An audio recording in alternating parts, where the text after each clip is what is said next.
Yes, we are live now. Hello friends, this is Imanshi and welcome to Let's Learn. सभी को good evening, नमस्कार, राम राम, सत श्री अकाल, अस्सलाम वालेकुम, what do you feel connected with.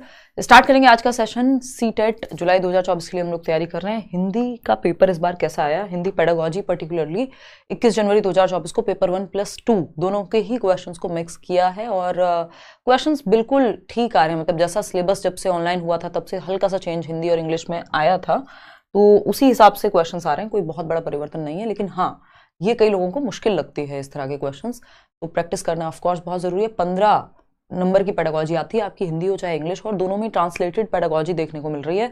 तो यानी अगर आपने हिंदी इंग्लिश चूज किया हुआ है तो दोनों ही लैंग्वेजेस में आप अगर दोनों में से किसी की भी प्रैक्टिस कर रहे हैं तो ये मान लीजिए कि आपकी लैंग्वेज तैयार हो जा रही है।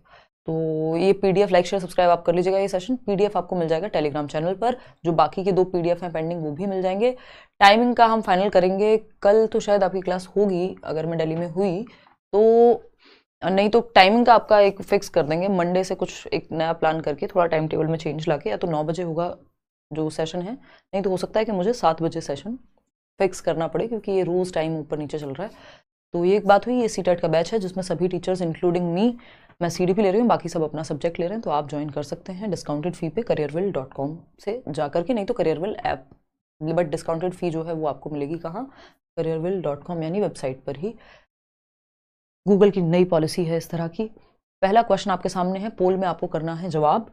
सिलेबस एकदम सेम है, पेपर 1 पेपर 2 कोई फर्क नहीं पड़ता। आपको क्वेश्चन आपके सामने आए और आप सॉल्व कर दें, आपको फर्क भी ना पड़े कि पेपर 1 का था कि 2 का था, क्योंकि सिलेबस एकदम सेम है। सिलेबस में कोई रत्ती भर का भी अंतर नहीं है। एक क्वेश्चन आप सॉल्व कीजिए और समझते हैं कहानी क्या है। आज हम 20 क्वेश्चन करने वाले हैं, है ना, जिसमें पेपर 1 2 दोनों ही मिक्स रहेंगे।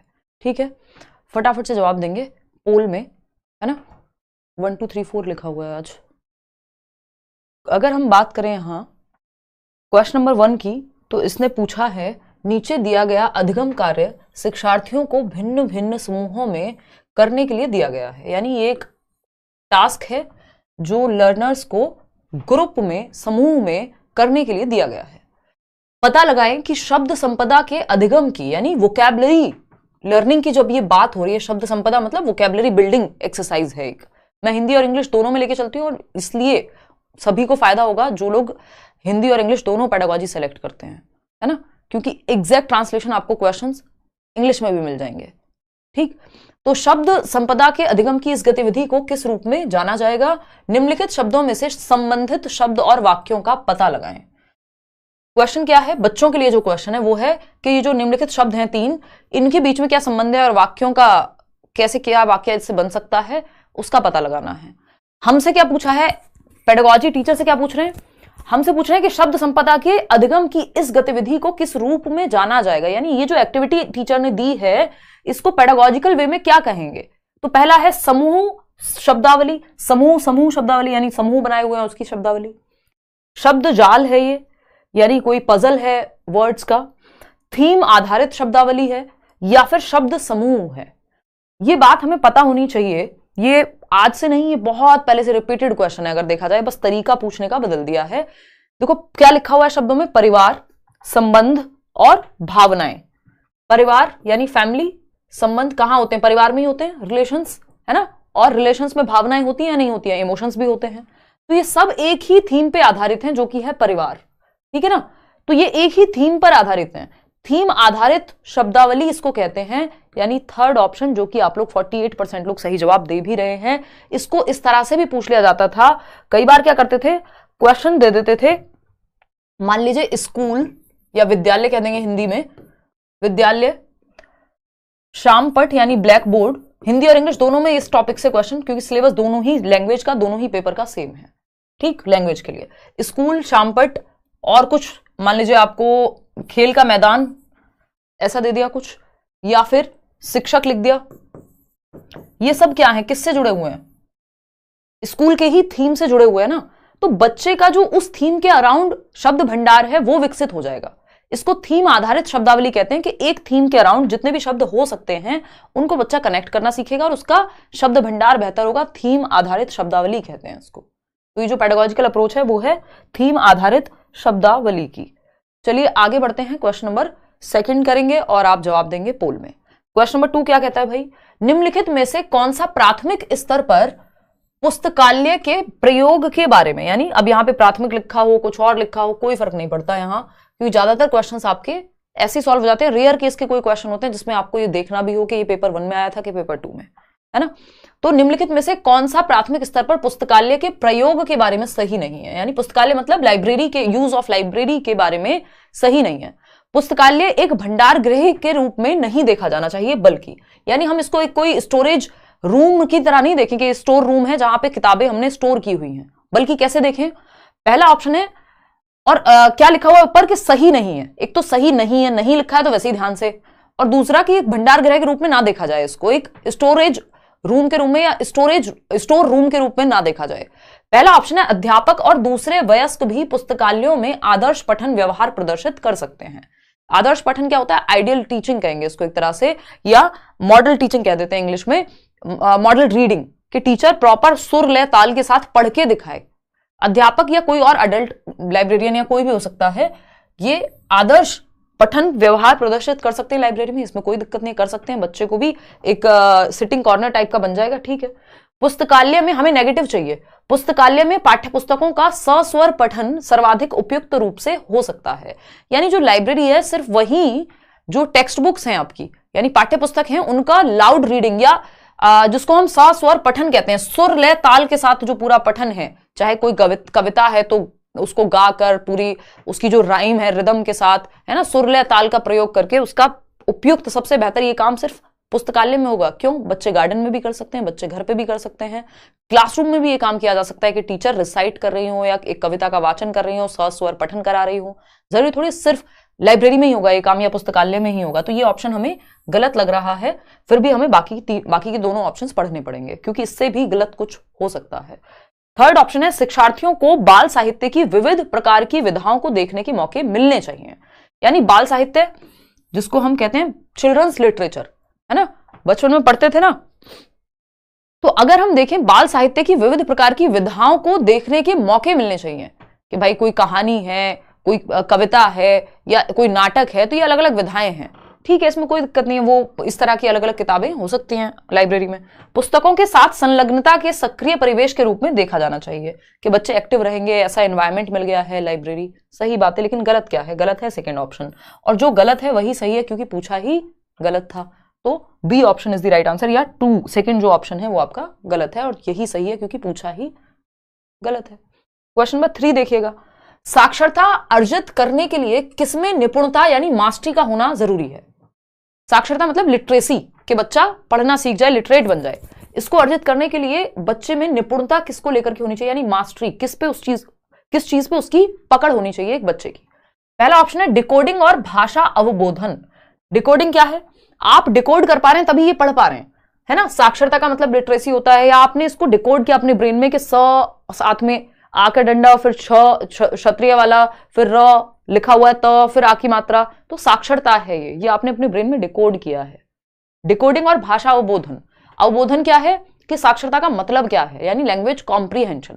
बात तो पॉजिटिव लग रही है, फिर भी देखेंगे। कह रहे हैं मास्टरी किसकी, सटीकता और ध्वन्यात्मक बोध, यानी आप अगर साक्षरता यानी पढ़ना सीखना चाह रहे हैं, साक्षर होना चाह रहे हैं कि पढ़ के समझ पाए आप, इसके लिए सटीकता और ध्वन्यात्मक बोध। तो ऐसा जरूरी नहीं है कि आपका प्रोनाउंसिएशन एग्जैक्ट होगा, उच्चारण एकदम सही होगा तभी आप पढ़ के समझ पाएंगे।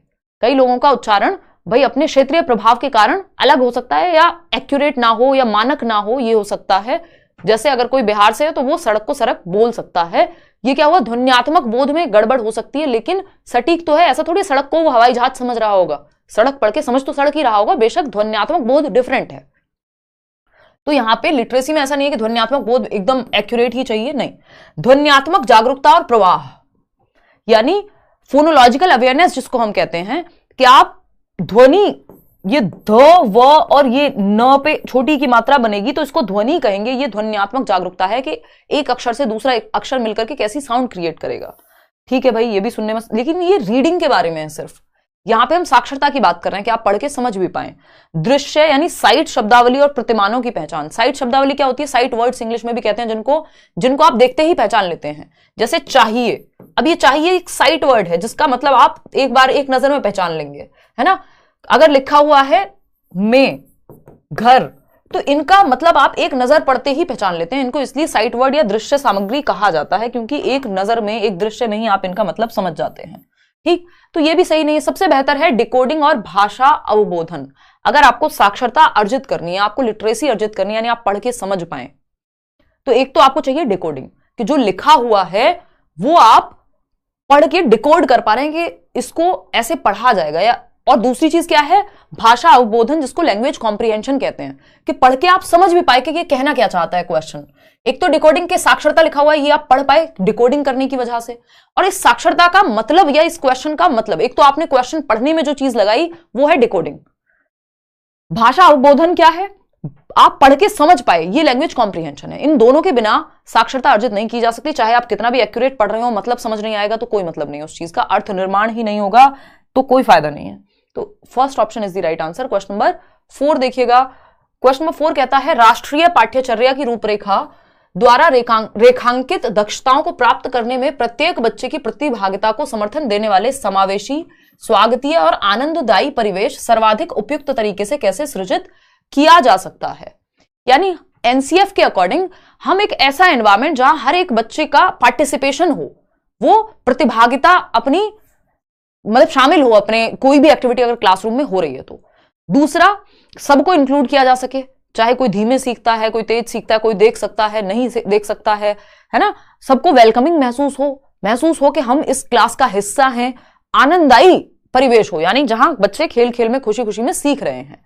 तो ऐसा परिवेश किस तरह से सृजित किया जा सकता है, निर्मित कैसे किया जा सकता है, बनाया कैसे जा सकता है, पहला क्वेश्चन। अब इसमें बस एनसीएफ का जिक्र किया गया है, आपको बच्चे की भलाई ही देखनी है, कोई फर्क नहीं पड़ता है एनसीएफ लिखा होता नहीं लिखा होता, जवाब वही रहता है ना। विकास के विभिन्न आयामों से बच्चों के कार्य का प्रदर्शन करके, विकास के विभिन्न आयाम कौन से होते हैं, पीसीएसई आपको बताया हुआ है, फिजिकल, कॉग्निटिव, सोशियो इमोशनल। अब इसलिए आपकी जो सीडीपी है, जो बाल विकास एवं शिक्षण शास्त्र है, वो महत्वपूर्ण है सभी सब्जेक्ट्स की पेडागोजी में। आपको पता है विकास के विभिन्न आयाम हैं, यानी आपका शारीरिक विकास, आपका मानसिक विकास, आपका सामाजिक व सामवेगिक यानी भावनात्मक विकास। तो बच्चे के विकास के सभी आयामों को यदि हम जोड़ करके ऐसे काम करने को देंगे उनमें जिसमें सारे आयाम जुड़ पा रहे हैं, जैसे जब वो कविता का वाचन कर रहे हैं एक तरह से, या कविता को सुर लय ताल के साथ गा रहे हैं मान लो, तो फिजिकल एक्टिविटी भी हो रही है ना। एक मछली पानी में गई है ना, छपैक, तो वो क्या है, मतलब फिजिकल एक्टिविटी भी कर रहे हैं, तो शरीर भी उनका इन्वॉल्व है, शारीरिक विकास भी, फिर उनको वो एंजॉय भी कर रहे हैं तो उनके इमोशंस भी इन्वॉल्व हैं। ग्रुप में कविता को एक साथ पढ़ रहे हैं या गा रहे हैं तो सामाजिक विकास भी इन्वॉल्व है और मानसिक विकास भी इन्वॉल्व है, क्योंकि वो भाषा भी सीख रहे हैं। तो ये सभी पहलू विकास के एक साथ इंक्लूड हो गए, और यही एनसीएफ भी चाहता है या कोई भी डॉक्यूमेंट चाहेगा, ठीक है ना। रंगीन आकर्षक परिवेश के लिए कक्षा कक्ष की सजावट करके, देखो सजावट कितनी भी कर लो, यदि बच्चा इंक्लूडेड या उसको मजा नहीं आएगा क्लासरूम में, वो सिर्फ सजावट से नहीं आएगा, उसको पार्टिसिपेटेड फील करके आएगा, यानी प्रतिभागिता, कि उसको लगे कि मैं भी क्लास का हिस्सा हूं, ठीक है ना। तो ये बात उतनी बेहतर नहीं है। सबसे ज्यादा एक्टिव बच्चा, सबसे ज्यादा सक्रिय जिस ऑप्शन में हो वही ऑप्शन बेस्ट है, जो हमें अभी तक पहला लग रहा है, बाकी ये तीनों चेक करेंगे, है ना। क्लियर है बात, क्लियर है। देखते हैं, तपती हुई धूप में बाह्य गतिविधियों को न करके और आंतरिक गतिविधियों का आयोजन करके, यानी धूप में या गर्मी के मौसम में आप आउटडोर एक्टिविटीज मत कराइए, क्या कराइए, इंडोर एक्टिविटीज कराइए। तो ये कोई सेंस नहीं बना रहा कि मतलब इंडोर हो एक्टिविटी चाहे आउटडोर हो, बच्चे को तो हमें आनंद की प्राप्ति हो, उसको वेलकमिंग लगे, स्वागतीय लगे, समावेशन लगे कि मैं भी क्लास में मैटर करता हूं या पार्टिसिपेट कर रहा हूं मैं भी, तो ये तो गड़बड़ है। मुख्यतः शिक्षार्थी के अच्छे स्वास्थ्य और खुशहाली पर ध्यान केंद्रित करना। देखिए, अच्छे स्वास्थ्य और खुशहाली में सिर्फ 2 प्रकार के विकास आए हैं, विकास के प्रकार, एक शारीरिक विकास क्योंकि स्वास्थ्य अच्छा है, और दूसरा आपका खुशहाली में इमोशनल डेवलपमेंट आ गया। हद से ज्यादा आपका मन करे तो हम कह देंगे चलो भाई मानसिक विकास भी आ गया होगा अच्छे स्वास्थ्य में, बट सामाजिक विकास तो रह ही गया।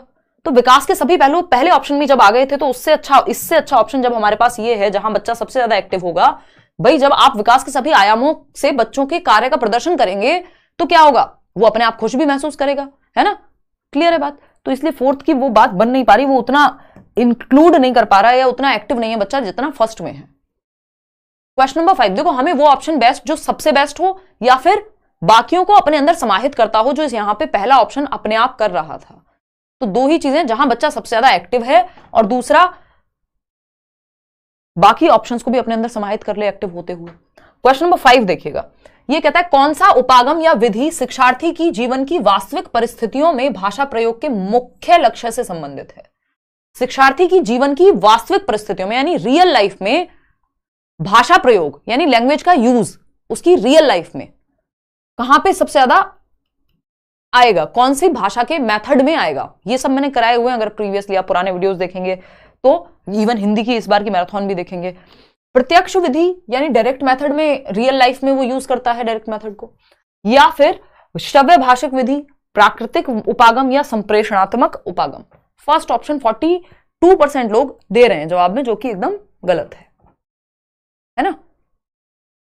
बहुत बढ़िया, प्रत्यक्ष विधि कह रहे हैं, शिखा भी प्रत्यक्ष कह रही है, ये कह रहे हैं बहुत सारे लोग। चलिए समझते हैं, कौन सा उपागम यानी विधि या मेथड शिक्षार्थी की जीवन की वास्तविक परिस्थितियों में भाषा प्रयोग के मुख्य लक्ष्य से संबंधित है। वास्तविक परिस्थितियों में आपको पता है डायरेक्ट मेथड या प्रत्यक्ष विधि जो है ये कोई वास्तविक जीवन की परिस्थितियों में भाषा प्रयोग से बहुत ज्यादा संबंधित ना होकर के ये आपके जो टारगेट लैंग्वेज है, जो लक्ष्य भाषा है, जो स्कूल में जिस मीडियम में मान लो पढ़ाया जा रहा है उसी मीडियम में आपको वही भाषा यूज करनी पड़ेगी। यानी इंग्लिश मीडियम स्कूल यदि है तो बच्चा सिर्फ इंग्लिश में बात करेगा, ये है प्रत्यक्ष विधि।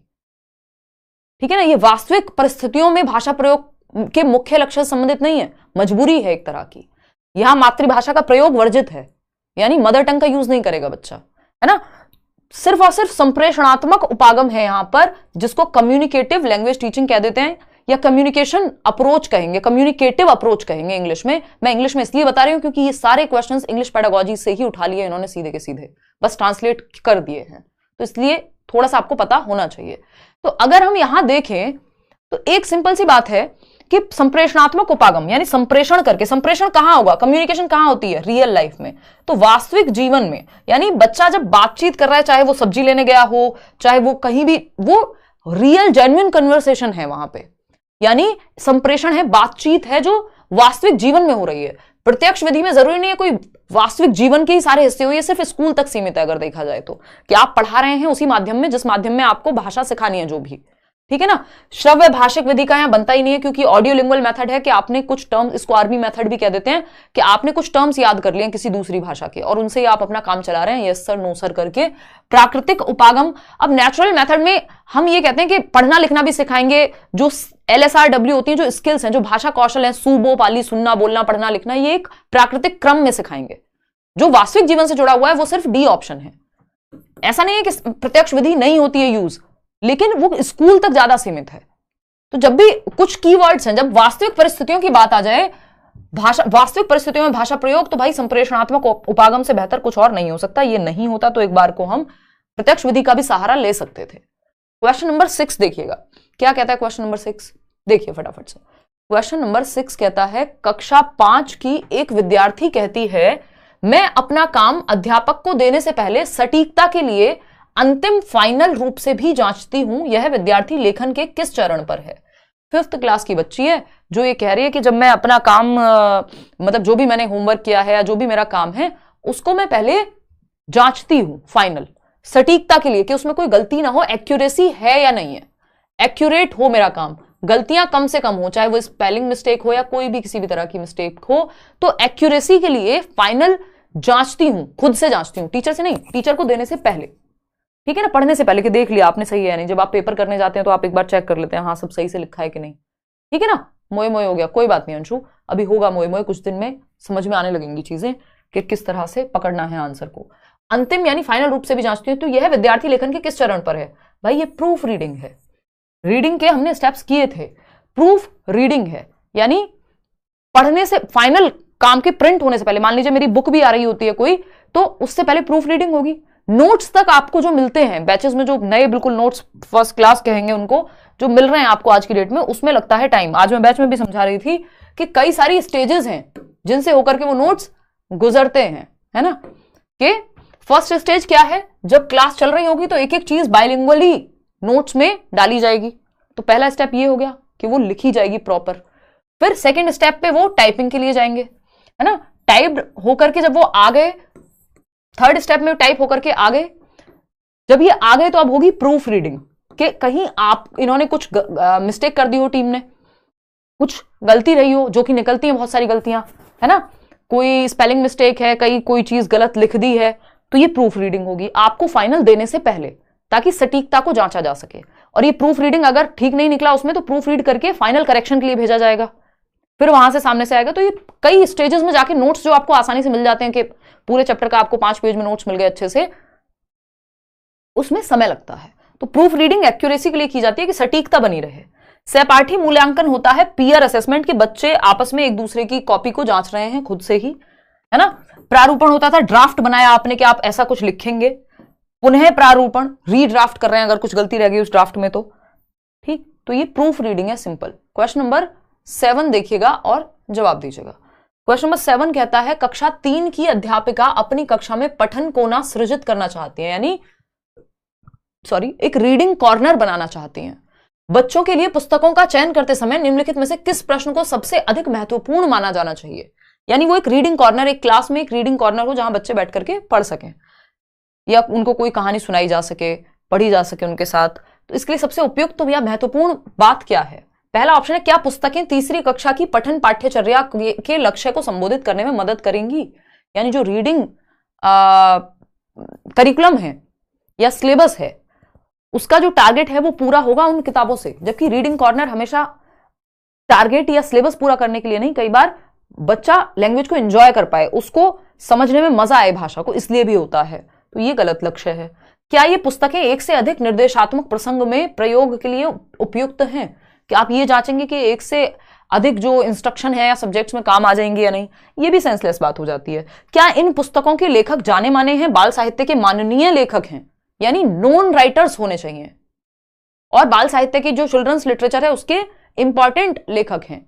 तो क्या सिर्फ इंपॉर्टेंट लेखक ही अगर हम पढ़ाएंगे तो बाकी लेखक कुछ अच्छा नहीं लिख रहे होंगे? तो ये भी उतना अच्छा नहीं है। इन्होंने गलती से या जो भी रहा है आंसर की में इसको ले लिया है, लेकिन ये सही उत्तर नहीं है बिल्कुल भी, ठीक है ना। ये लगाना भी नहीं है हमें, क्योंकि इस बार गलती मान लो हो भी गई, अगली बार नहीं होगी। क्योंकि फोर्थ ऑप्शन इससे कहीं बेहतर है। क्या पुस्तकें कक्षा के अधिकांश विद्यार्थियों के स्वतंत्र पठन स्तर के अनुसार लिखी गई हैं कि वो खुद से जब रीडिंग कॉर्नर में पढ़ने बैठेंगे तो वो समझ भी पाएंगे, उनके लेवल के अनुसार हैं वो या नहीं है? यही सबसे ज्यादा जरूरी है, बजाय कि वो बहुत ही फेमस राइटर्स की बुक्स हैं कि नहीं। तो फोर्थ ऑप्शन सही है। क्वेश्चन नंबर 8 देखिएगा, ये क्या कहता है भाई, एक अध्यापिका कक्षा 2 के विद्यार्थियों के लिए विविध प्रकार की शिक्षण अधिगम सामग्री जुटाना चाह रही हैं। निम्नलिखित में से कौन सा मानदंड टीएलएम के चयन के लिए सही नहीं है? टीएलएम बोले तो टीचिंग लर्निंग मटेरियल, जो भी चार्ट, जो भी मॉडल, जो भी क्लासरूम में टीचर लेकर के आता है, ठीक है। शिक्षण सहायक सामग्री कहते हैं जिसको हम, टीएलएम, टीचिंग लर्निंग मटेरियल। चयनित सामग्री अभी मानते हैं स्थानीय रूप से निर्मित या स्थानीय रूप से उपलब्ध हो, जिसे आसानी से बदला जा सके। तो बदला जा सके, इजीली अवेलेबल हो, हाँ ठीक है। चयनित सामग्री सिर्फ बच्चों द्वारा बनाई गई होनी चाहिए और फिसलन को बचाने के लिए कुछ खुरदरी होनी चाहिए। मतलब सामग्री पे क्या मतलब, चलना थोड़ी होता है कि अगर चार्ट बना के लाया टीचर या फिर कोई मॉडल है या फिर कुछ और कोई आपके जो कार्ड्स होते हैं वो उस तरह के आपके कार्ड्स हैं या फिर अलग अलग तरह की चीजें हो सकती हैं इसमें, तो क्या उन पे चलना थोड़ी होता है भाई। चार्ट अगर टीचर स्कूल में ला करके या क्लासरूम में टांग करके आपको कुछ समझा रहा है टीचिंग लर्निंग मटेरियल के रूप में, तो उसका चिकने होने से क्या दिक्कत है? खुरदरा होना, ये एक बार को ब्रेल लिपि के बारे में कुछ कह रहे होते, कुछ दृष्टि बाधित बच्चों के बारे में बात हो रही होती तो हम मान भी लेते। तो ऐसा नहीं है कि चयनित सामग्री जो है वो सिर्फ बच्चों द्वारा बनाई गई होनी चाहिए। भाई टीचर ही लाता है जनरली, अगर देखें तो हम अपनी टीचिंग लर्निंग मटेरियल, ये पीपीटी आपसे थोड़ी बनवाई है मैं ही लेके आई हूं ना। तो ये ऐसा नहीं है कि सिर्फ बच्चों द्वारा बनाई गई होनी चाहिए, बच्चे भी इन्वॉल्व हो सकते हैं कभी चाहें तो, लेकिन जरूरी नहीं है। चयनित सामग्री इस आयु समूह के बच्चों के प्रयोग के लिए आकर्षक और सुरक्षित होनी चाहिए, कि ऐसा नहीं है कि बच्चों को वो खतरा ना हो उससे, कि आप कोई कुछ लेकर के गए इस तरह का, उससे करंट लग गया बच्चे को, तो वो सामग्री अच्छी नहीं है फिर। दूसरा, जो चयनित सामग्री आप लेके गए हैं, जो शिक्षण सहायक सामग्री आप लेके गए क्लास में, वो बच्चों की एज के एप्रोप्रिएट होनी चाहिए, एज एप्रोप्रिएट होनी चाहिए, आयु समूह के अनुरूप होनी चाहिए। दूसरी क्लास के बच्चे को आप 10वीं क्लास के लेवल की सामग्री नहीं लेकर के जाएंगे।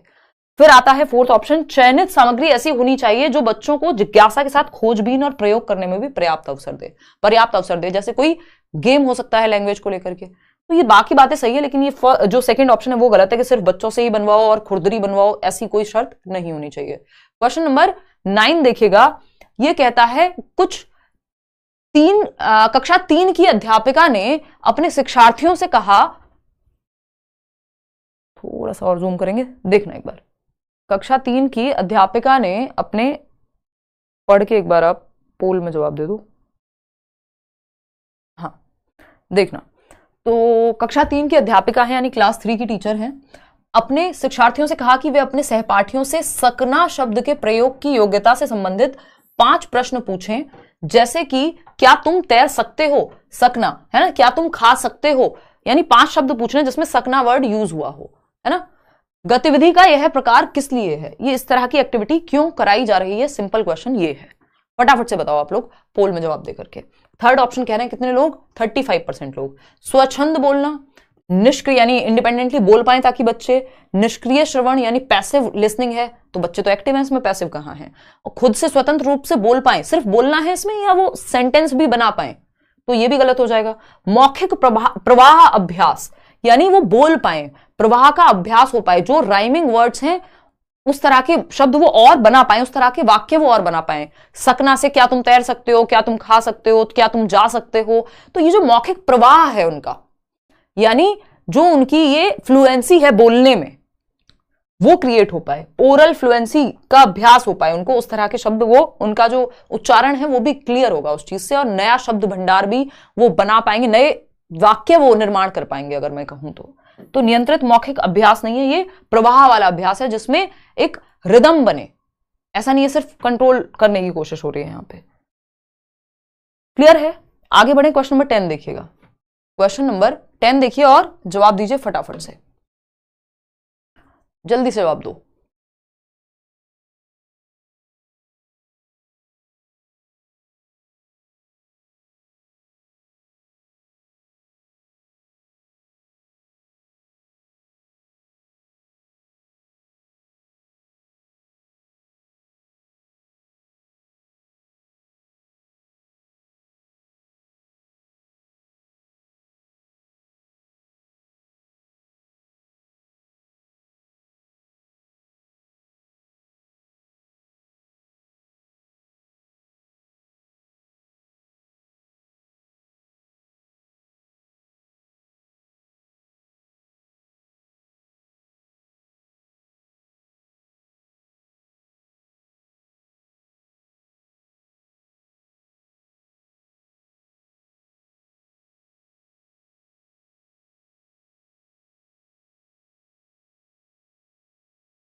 ओहो, इतनी देर से, हाँ समझ गया यार, वो बंद रह गया।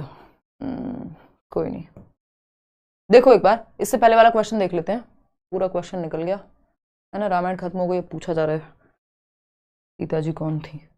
देखो एक बार क्वेश्चन नंबर 10 एक बार फिर से देख लेते हैं। साक्षरता, शिक्षण, उपागम, अक्षर और ध्वनि के बीच में संबंध की जब भी बात होगी वो फोनोलॉजिकल अवेयरनेस को दर्शाएगा, ध्वनि विज्ञान निर्देश को दर्शाएगा कि क और ख मिलके कुछ नहीं बनेगा, क और र मिलकर के कर बन जाएगा, घ और र मिलकर के जो ये साथ में आए तो ये घर बना। यानी ध्वन्यात्मक जागरूकता ही अफेक्ट होती है आपकी डिस्लेक्सिया में भी, जो हम सीडीपी में भी डिस्कस कर रहे थे, ठीक है ना। तो अक्षर और ध्वनि की जब भी बात होगी मिला के पढ़ने की तो वो ध्वन्यात्मक जागरूकता या ध्वन्यात्मक निर्देश की बात होगी, ठीक है ना। क्वेश्चन नंबर 11 देख लो फटाफट से। निम्नलिखित में से कौन सा व्याकरण शिक्षण को प्रभावशाली तरीके से पढ़ाने के बारे में सही नहीं है, नॉट लिखा हुआ है। ग्रामर टीचिंग किस तरह से ना करें, देखो बच्चे को एक्टिव रखना जरूरी है, ठीक है ना, चाहे ग्रामर हो चाहे कुछ भी हो।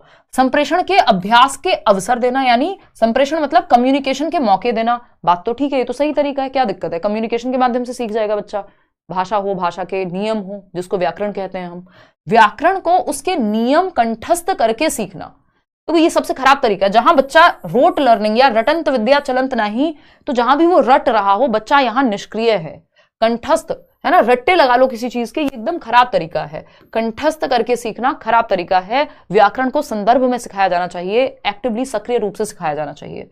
वास्तविक संप्रेषण प्रस्तुत करना यानी रियल कम्युनिकेशन, वास्तविक परिस्थितियों में, बिल्कुल सही है। उसके माध्यम से बच्चा सीख जाएगा कि जब वो बात कर रहा है कि अच्छा ये मेरी फ्रेंड है, मान लो नैना नाम है मेरी फ्रेंड का, तो ये जो नाम है, ये जो नैना है, संज्ञा है, ये वो बातचीत में भी सीख सकता है व्याकरण। वही है वास्तविक संप्रेषण। व्याकरण के प्रासंगिक नियम प्रस्तुत करना, यही हम बात कर रहे थे। व्याकरण को संदर्भ में सिखाना या इसी को प्रासंग में कहते हैं, प्रसंग में सिखाना यानी प्रासंगिक कॉन्टेक्स्ट में सिखाना, कि जब एक कहानी चल रही है उस कहानी में बता दिया ये जितने भी कैरेक्टर्स हैं इनके जो नाम हैं उनको हम संज्ञा कहते हैं। ये कैरेक्टर जब मान लीजिए सीमा है जो दिल्ली जा रही है किसी एक चैप्टर में हिंदी के, तो आप बता सकते हैं जाना एक क्रिया है, तो संदर्भ में सिखा दिया आपने व्याकरण के नियमों को। लेकिन कंठस्थ करवा के रट्टे लगवा के सिखाना एकदम गलत तरीका है व्याकरण क्या कुछ भी पढ़ाने का। क्वेश्चन नंबर 12, नियम नहीं रटवाने हैं। क्वेश्चन नंबर 12 देखिएगा एक बार, निम्नलिखित में से कौन सा सिद्धांत बुनियादी चरण पर पाठ्यपुस्तक अभिकल्पना का नहीं है। यानी आप जब टेक्स्ट बुक निर्मित कर रहे हैं एक तरह से बुनियादी चरण, फाउंडेशनल, पता है ना FPMS जो न्यू एजुकेशन पॉलिसी है, नेशनल एजुकेशन पॉलिसी, 4 स्टेजेस हैं उसमें। पहले 10+2 होता था, है ना, कि 10 साल का सेकेंडरी और फिर 2 साल का सीनियर सेकेंडरी। अभी क्या है 5+3+3+4, है ना। तो ये जो फाउंडेशनल स्टेज है जिसमें आपका आंगनवाड़ी भी है और आपका क्लास 1 और 2 भी है, शुरुआत के फाउंडेशनल जो 3 ईयर भी है और क्लास 1 और 2 भी है। तो ये जो बुनियादी चरण है यहां पे पाठ्यपुस्तक अभिकल्पना के बारे में क्या सही नहीं है। पहला ऑप्शन है मूर्त सिद्धांत, तकनीकी सिद्धांत, पाठ्यचर्या सिद्धांत या प्रस्तुतिकरण सिद्धांत। ये थोड़ा सा फैक्चुअल क्वेश्चन है और इसमें गलतियां हो भी काफी रही हैं, ठीक है ना। देखिएगा, प्रस्तुतिकरण सिद्धांत जरूरी है कि आपकी प्रस्तुति रोचक होनी चाहिए, अच्छी किताबें आकर्षक दिखनी चाहिए बुनियादी स्तर पे, क्योंकि बच्चा छोटा है ना, तो ये बात तो सही है। फिर आता है पाठ्यचर्या सिद्धांत, यानी पाठ्यचर्या का जो निर्माण है वो ऐसा हो कि वो बच्चे की एज के एप्रोप्रिएट हो, उसमें चीजों को समझा जा सके। ये भी जरूरी है कि पाठ्यचर्या का निर्माण ही होना चाहिए बच्चे के उम्र के मुताबिक, उसकी रुचियों के मुताबिक। तकनीकी सिद्धांत, क्या नए टेक्निक्स हैं जिनके बेसिस पे करिकुलम डिजाइन किया जाए, उसको प्लान किया जाए, किताबें बनाई जाएं, एक्टिविटीज डिजाइन की जाएं। ये तीनों ही महत्वपूर्ण हैं, लेकिन मूर्त सिद्धांत यहां सबसे कमजोर पड़ जाता है, क्योंकि ये जरूरी नहीं है कि मूर्त, अगर आप प्याजे की थियरी पढ़ेंगे तो लॉजिक के समय पे हम कहीं यूज करते हैं, ये थोड़ा सा और बड़ी एज में इसको यूज किया जा सकता है मूर्त सिद्धांत को, क्योंकि बाकी चीजें जो प्रस्तुतिकरण एंड ऑल है उसका ध्यान रखा गया है, पिक्चर्स एंड ऑल का, उसमें जितनी मूर्तता की जरूरत है वो ऑलरेडी वहां आ गई है। अलग से मूर्त सिद्धांत उतना जरूरी यहां मुख्य नहीं रह जाता, ठीक है ना। तो पहला ऑप्शन सही है यहां। ऐसा थोड़ी ऊंट के बारे में पढ़ा रहे हो तो उसको लेके आओगे, पिक्चर में प्रस्तुतिकरण कर दोगे। क्वेश्चन नंबर 13 देखिएगा, क्वेश्चन नंबर 13 देखेंगे, बुनियादी चरण की अवस्था वाले बच्चे अधिगम में तब कहीं अधिक संलग्न होते हैं जब, बुनियादी चरण मतलब बच्चा वही छोटा है ना। देखो एक बार, कितने साल का होगा, 7 साल तक की बात होगी इसमें कहीं, है ना। तो वह अपने कॉपी में अक्षरों की बार बार ट्रेसिंग करता है या बार बार लिखता है, ये बहुत अच्छा काम है, इसमें तो रट्टाफिकेशन है। मुख्य केंद्र सिर्फ सूक्ष्म गत्यात्मक कौशलों के विकास पर होता है, यानी बच्चे की सिर्फ फाइन मोटर स्किल्स, यानी वो लिखना पढ़ना सीख जाए, इसी पे फोकस है। क्यों भाई, उसका दिमाग भी विकसित हो, उसके इमोशंस भी विकसित हो, है ना, वो एंजॉय भी करे लर्निंग को। वे अध्यापक के पीछे पीछे शिशु गीत गाते हैं, तो ये भी रट्टाफिकेशन ही है कि बस छोटे बच्चे क्या है गीत गाएंगे अध्यापक के पीछे। वे सभी इंद्रियों का प्रयोग करते हैं और अपने हाथों का सक्रिय प्रयोग करते हैं, ये बात सबसे ज्यादा सही है। ये बात मैं बहुत सालों से कहती हूं कि जहां बच्चे के ज्यादा से ज्यादा सेंसेस, जितने ज्यादा सेंसेस इन्वॉल्व आप कर सकें उतना बढ़िया आप पढ़ा देंगे। यानी जब आपने एक चार्ट दिखा दिया तो उसके आंखें, यानी हमारे 5 सेंसेस है ना, देखना, सुनना, टच, फील, टेस्ट, है ना, तो आपने जितने ज्यादा सेंसेस इन्वॉल्व कर लिए कि बच्चा कुछ देख भी रहा है, वो सुन भी रहा है, कोई एक्टिविटी भी कर रहा है ना, कुछ टच फील भी कर रहा है, तो जितनी ज्यादा इंद्रियां प्रयोग में आएंगी उतना वो सक्रिय महसूस करेगा। तो ये सबसे ज्यादा बेहतर ऑप्शन हो गया यहाँ पे। बच्चा जहां सबसे ज्यादा एक्टिव, यानी सबसे ज्यादा सक्रिय, और एक्टिव कहां होगा, जहां उसकी इंद्रियां ज्यादा इन्वॉल्व होंगी। क्वेश्चन नंबर 14 देखिएगा, ये क्या कहता है भाई, निम्नलिखित वाक्य के संदर्भ में कौन सा कथन सही नहीं है। एक तो सारे ही क्वेश्चन में नहीं लगा दिया है, अगर कोई जल्दबाजी में पढ़ेगा तो उसका तो नंबर गया, है ना। बच्चों द्वारा शिशु गीत, गीत अलापना किसके तरीके हैं, यानी वो जो बाल गीत नहीं होते हैं, नन्ना मुन्ना क्या हूं, राही हूं, देश का सिपाही हूं, है ना, ये सब क्या है, शिशु गीत ही है एक तरह से। तो इनको गाने के बारे में या इनके उच्चारण के बारे में कौन सी बात सही नहीं है? उच्चारण का अभ्यास करने के, ये उच्चारण का अभ्यास कराते हैं जब हम शिशु गीत गाना सिखा रहे हैं बच्चे को या वो गाता है। अभिव्यक्ति का संवर्धन और वाक्यों की लय के, शब्दावली को समृद्ध करने के, शब्द और वाक्य संरचना को कंठस्थ करने के। फटाफट से बताओ, अब गड़बड़ यहां हो गई क्योंकि इन्होंने गलत शब्द का प्रयोग कर लिया। फोर्थ ऑप्शन कह रहे हैं कई लोग, देखना एक बार फिर से ध्यान से देखो इसको, देखते हैं देखो एक बार। बच्चों द्वारा शिशु गीत, गीत अलापना किसके तरीके हैं? उच्चारण का अभ्यास करने के, ठीक है, उच्चारण का अभ्यास हो जाएगा। अभिव्यक्ति का संवर्धन और वाक्यों की लय के, या फिर शब्दावली को समृद्ध करने के तरीके हैं, या शब्द और वाक्य संरचना को कंठस्थ करने के तरीके हैं। बताइएगा। बिल्कुल, कि शब्द और वाक्य संरचना को कंठस्थ करने के तरीके हैं। देखो इसमें से ये हटा देते हैं, उच्चारण का अभ्यास करना ठीक है, शब्दावली को समृद्ध भी किया जाएगा इसके माध्यम से, अभिव्यक्ति का संवर्धन और वाक्यों की लय के, ये भी हो जाएगा कुछ हद तक। बट अगर हम देखें शब्द और वाक्य संरचना को कंठस्थ करने की, ये भी गलत नहीं है, इसका आंसर सेकंड ही है। अभिव्यक्ति का संवर्धन और वाक्यों की लय के, शब्द और वाक्य संरचना को कंठस्थ करने के, इसको एक बार ऑफिशियली भी चेक करेंगे, है ना, इसको एक बार ऑफिशियली भी चेक करेंगे। फोर्थ के साथ अभी हम जा रहे हैं, शब्द और वाक्य संरचना को कंठस्थ करने के, क्योंकि अगर ऐसा भी कहा जा रहा है तो गलत नहीं है, क्योंकि आप वो गीत आपके दिमाग में तो बैठ ही जाएगी उसकी जो संरचना है ना। इसमें थोड़ा सा कंफ्यूजन है, बहुत क्लोज है दोनों ही। कंठस्थ शब्द, देखो ये पॉजिटिव नेगेटिव वर्ड या टैग वर्ड या की वर्ड से जो लोग रट्टे लगाते हैं उसके बेसिस में मत चलना कि कंठस्थ लिखा हुआ है तो गलत ही होगा। किस तरह से पूछा है क्वेश्चन उस पर डिपेंड करेगा। और इसमें शायद मुझे लग रहा है ई या कुछ तो इन्होंने टेढ़ा मेढ़ा दिया हुआ है आंसर की में भी, एक बार मैं चेक कर लूंगी। अभी हम फोर्थ के साथ जा रहे हैं, एक बार चेक कर लूंगी, जब नेक्स्ट हिंदी का सेशन होगा इसको इंक्लूड कर लेंगे। क्वेश्चन नंबर 15 देखना एक बार। क्वेश्चन नंबर 15 देखना, एक अध्यापक ने शिक्षार्थियों को अपने सहपाठियों से अपनी अभ्यास पुस्तिकाओं की अदला बदली कर जांचने के लिए कहा कि मान लो बच्चे हैं 5, ए बी सी और डी 4 बच्चे हैं, तो डी ने ए को अपनी नोटबुक दी चेक करने के लिए, बी ने सी को दी। आपस में बच्चे एक दूसरे की नोटबुक या पुस्तिकाओं को चेक कर रहे हैं। तो ये क्या है? संरचनाओं का नियंत्रित अभ्यास है, सहपाठी के काम की जांच के कौशल विकसित करना, विस्तृत पठन का अभ्यास कराना, या नई शब्दावली। सिंपल है, ये पीयर असेसमेंट कहते हैं इसको, यानी सहपाठी के काम की जांच के कौशल विकसित करना, कि बच्चे में पीयर असेसमेंट का गुण आएगा, जो 360 डिग्री असेसमेंट, 360 डिग्री आकलन की बात करता है। जो नेशनल एजुकेशन पॉलिसी, नई शिक्षा नीति है, वो कहती है बच्चा खुद का आकलन खुद भी कर पाए, यानी सेल्फ असेसमेंट भी हो पाए, उसका टीचर भी उसका आकलन करे, यानी स्वयं आकलन भी करे, शिक्षक भी आकलन करे, और पीयर असेसमेंट यानी सहपाठी भी आकलन कर पाए, तब जाकर के वो 360 डिग्री असेसमेंट बनेगा।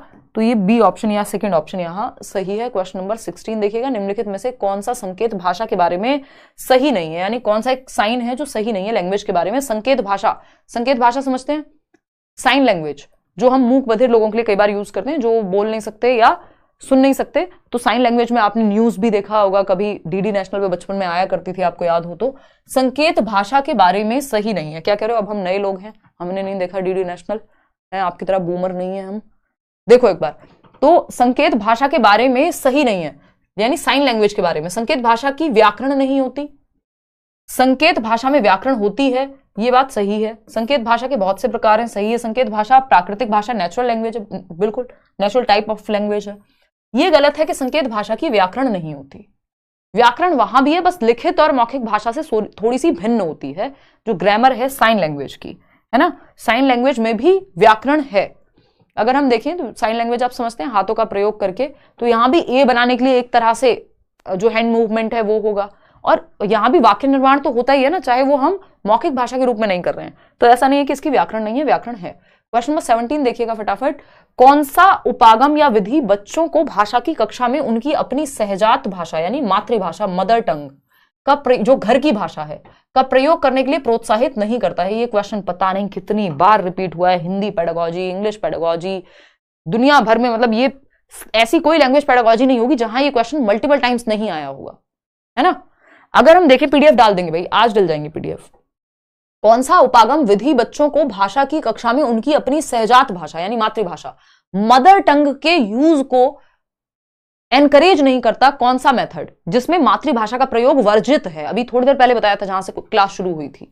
प्रत्यक्ष विधि, डायरेक्ट मेथड कहते हैं इसको, कि यहां मदर टंग का यूज नहीं होता। अगर आप इंग्लिश मीडियम स्कूल में गए हैं तो आपको कह दिया जाएगा जो भी आपकी मदर टंग हो, चाहे वो हिंदी हो, गुजराती हो, मलयालम हो, जो भी हो, क्लास में बात होगी सिर्फ इंग्लिश में, नहीं तो फाइन लगेगा। ये क्या है कि जो मदर टंग है उसका यूज जीरो, जिस भाषा को सिखाना चाह रहे हैं, जो टारगेट लैंग्वेज है, जो लक्ष्य भाषा है, उसी का प्रयोग होगा, ना कि मातृभाषा का। तो सिर्फ इंग्लिश में बात होगी जो कि लक्ष्य भाषा है, जिस भाषा को आप सिखाना चाहते हैं, डायरेक्ट उसी भाषा का प्रयोग होगा, इसीलिए इसको डायरेक्ट मेथड भी कहते हैं या प्रत्यक्ष विधि कहते हैं। श्रव्य भाषिक, जो सुन करके, ऑडियो लिंगुअल, इसमें तो फिर भी मिक्स हो जाती है, प्राकृतिक में भी, संप्रेषणात्मक में भी मातृभाषा का प्रयोग है, लेकिन ये जो है आपका डायरेक्ट मेथड इसमें वर्जित है। क्वेश्चन नंबर 18 देखिएगा, व्याकरण के शिक्षण अधिगम में प्रक्रियात्मक ज्ञान क्या है? देखो, एक होता है आपका घोषणात्मक ज्ञान, जिसको हम कहते हैं डिक्लेरेटिव नॉलेज इंग्लिश में, और एक होता है प्रक्रियात्मक ज्ञान, जिसको हम प्रोसीजरल नॉलेज कहते हैं। ये इंग्लिश पेडागोजी के क्वेश्चंस जब से मर्ज हुए तब से ये टॉपिक आया, नहीं तो हिंदी में ये नहीं पूछा जाता था। ठीक है ना? हाँ, फाइन लगे ना। व्याकरण के शिक्षण अधिगम में प्रक्रियात्मक, पेनल्टी कह लो यार, स्कूल में तो फाइन ही बोलते थे ना। व्याकरण के शिक्षण अधिगम में प्रक्रियात्मक ज्ञान यानी प्रोसीजरल नॉलेज की बात हो रही है। प्रोसीजर, स्टेप बाय स्टेप किसी चीज को करना। पहला है व्याकरणिक तत्वों के नियमों को जानना। देखो, जब जानना तत्वों को यानी एलिमेंट्स, यानी ये डेफिनेशन या ज्ञान को बढ़ाने की बात हो रही, तो वो डिक्लेरेटिव नॉलेज नहीं होती, वो डिक्लेरेटिव नॉलेज होती है यानी घोषणात्मक ज्ञान, जिसमें ज्ञान को बढ़ा रहे हैं आप, तत्व कैसे बने उसके बारे में जानना, किसी काम को करते कैसे हैं, वो है प्रक्रियात्मक ज्ञान, यानी उसकी प्रक्रिया का पता है आपको, तो ये घोषणात्मक हो गया। भाषा और उसकी संस्कृति को जानना, यूज नहीं कर रहे हैं, बोलना नहीं सीख रहे हैं, जान रहे हैं, तो ये भी घोषणात्मक ज्ञान है। यह है जानना कि व्याकरणिक प्रश्न तत्वों को कैसे किया जाए, how to do something, cycle कैसे चलाई जाती है, वो प्रोसीजरल नॉलेज है। साइकिल क्या है, वो डिक्लेरेटिव नॉलेज है, यानी घोषणात्मक ज्ञान है कि साइकिल क्या है, कैसी होती है, कैसे बनी होती है, साइकिल चलाते कैसे हैं, ये प्रक्रियात्मक ज्ञान है। ये प्रोसीजरल नॉलेज है, यह है जानना कि व्याकरणिक प्रश्न तत्वों को कैसे किया जाए, कैसे सॉल्व करेंगे आप क्वेश्चन को। व्याकरणिक तत्वों के बारे में ज्ञान, तो वो घोषणात्मक ज्ञान हो जाएगा फिर। तो थर्ड ऑप्शन ही सही है। सेकंड लास्ट क्वेश्चन आपके सामने आ गया है, क्वेश्चन नंबर 19। 20 क्वेश्चन हमें करने हैं। एक शिक्षार्थी किसी विशिष्ट जानकारी प्राप्त करने के लिए समाचार पत्र से समाचार पढ़ती है, इस पठन को क्या कहेंगे? ये क्वेश्चन भी बहुत बार अलग अलग तरीके से पूछा जा चुका है। क्वेश्चन सारे इंपॉर्टेंट है, ये मत सोचिएगा कि जो हमें समझ में आ रहा है वो इंपॉर्टेंट, जो हमें मुश्किल लग रहा है वो इंपॉर्टेंट नहीं है ना? ऐसा नहीं है। फटाफट बताइएगा।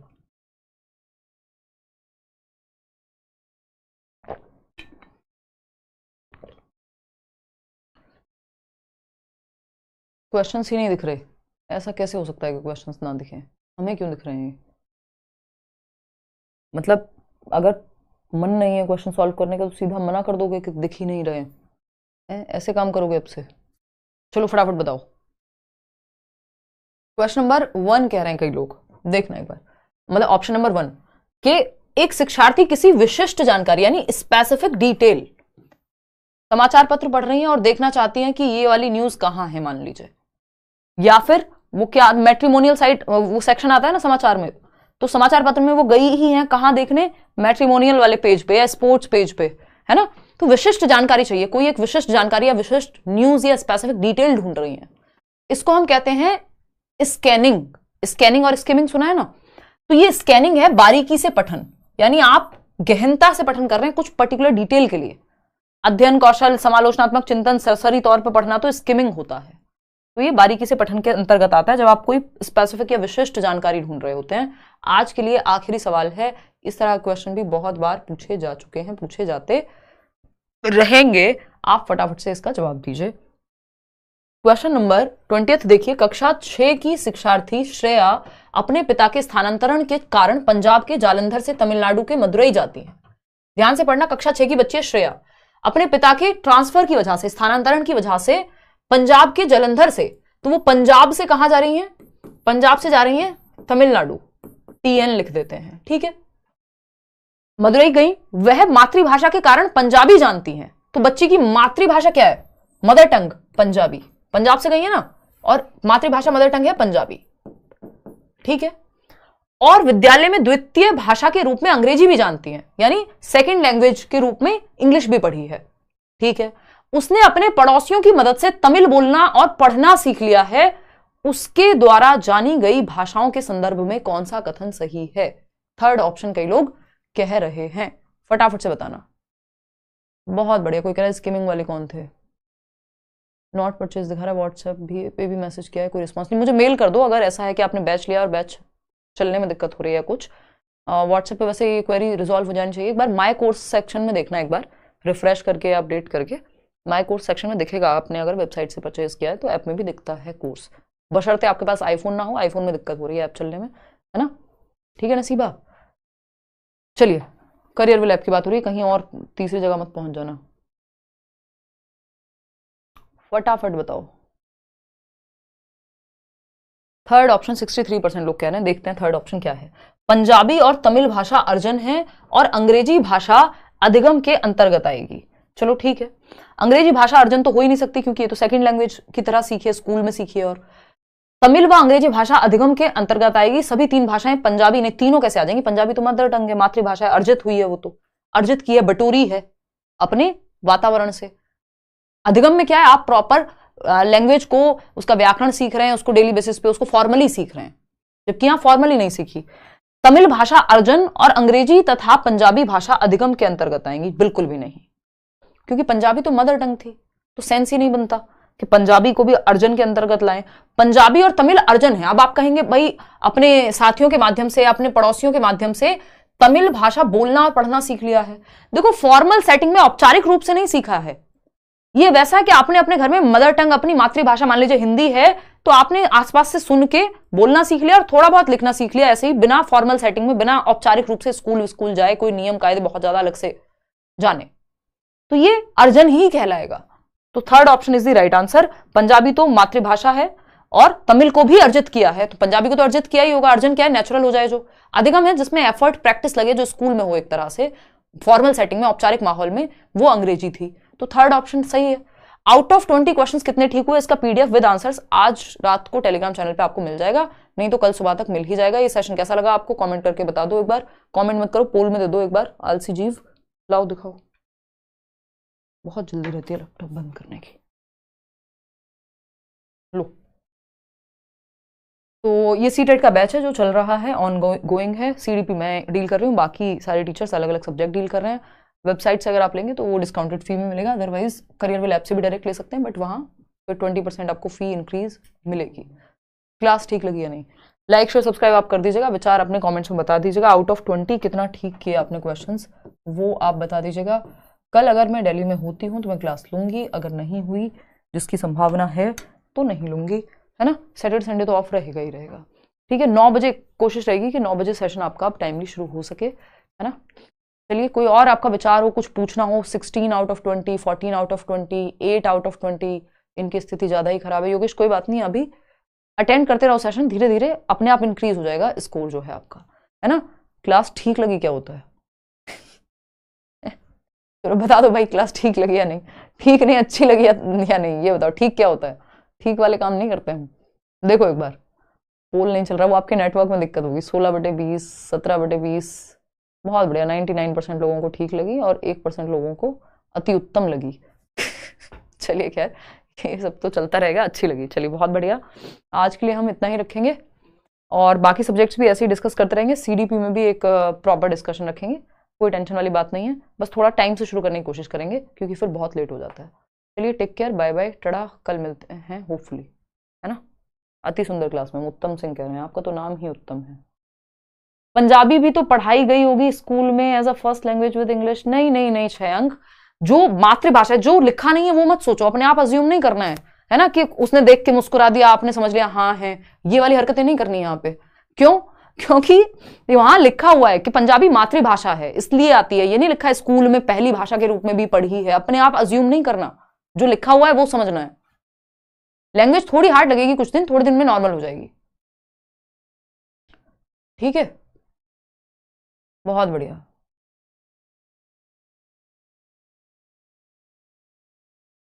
कौन सी ऐप से बैच ज्वाइन करना? करियर विल ऐप है जी। चलिए टेक केयर, बाय बाय, मिलते हैं।